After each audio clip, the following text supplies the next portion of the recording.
Teka, may na-release ang OnePlus na napakalakas na gaming phone? Sabi ni GSM Arena, si OnePlus daw ay nadagdagan ng dalawang bagong phones sa Ace 5 lineup nila. Ito yung Ace 5 Ultra at Ace 5 Racing.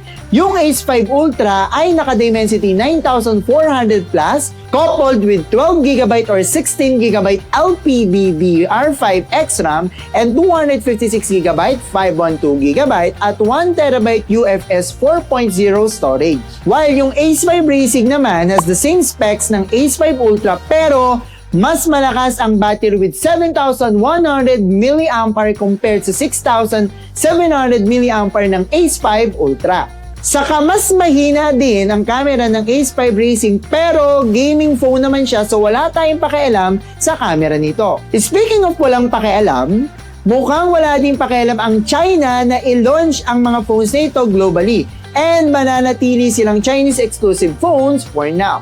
Ikaw, anong masasabi mo sa news na to? Follow us for more tech news.